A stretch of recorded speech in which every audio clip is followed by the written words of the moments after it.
Hi, Tony Carita here at the Avid booth with Niklas from Softube. Niklas, thanks for joining us here.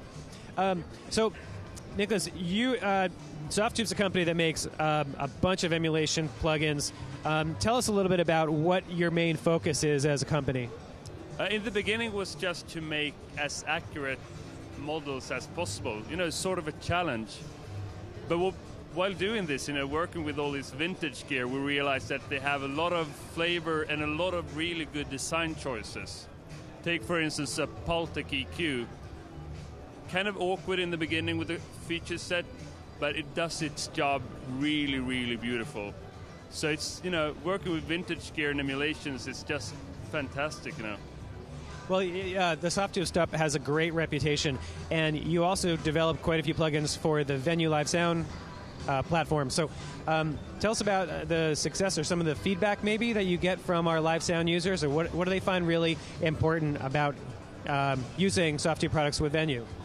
I think that for the Venue users to have a character compressor like an 1176 or a Trident console equalizer is something they really missed, and now they can get a Trident sound from a Venue desk or put an 1176, on every track if they want to, and they're really excited about that. And what's really nice too about that environment, I guess, is they can take those same settings and go from Venue into the studio, or go from the studio to the stage, as we sometimes say, and they get to retain those settings.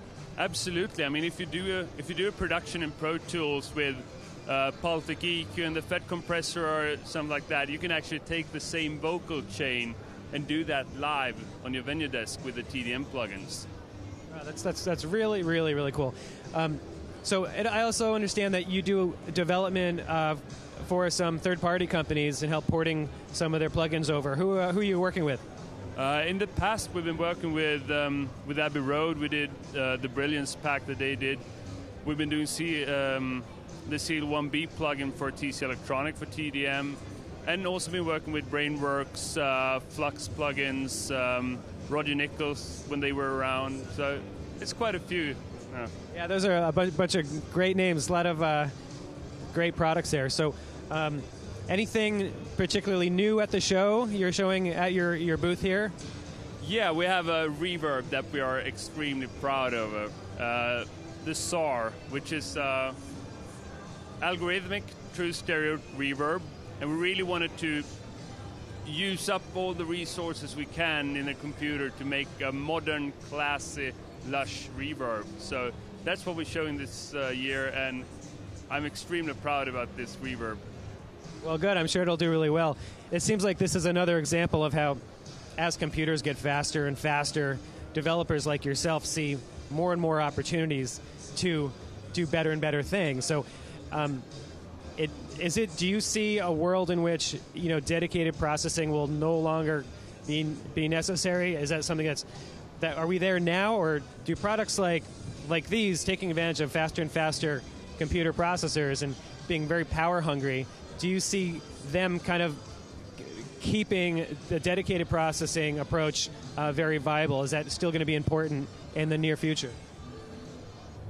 That was a long question. I think. And I have a follow-up question. No. I think that dedicated processing will always be important, because you always want to put processor in a Venue desk or, stuff like that. So there will be dedicated processors around for a long time, definitely. Well, thank you so much for spending some time talking with us about your products. I'm very excited to hear the reverb. And for more information, where can our viewers go to learn more about Softube? Our webpage, softube.com. So that's awesome, softube.com. Thanks again for joining us.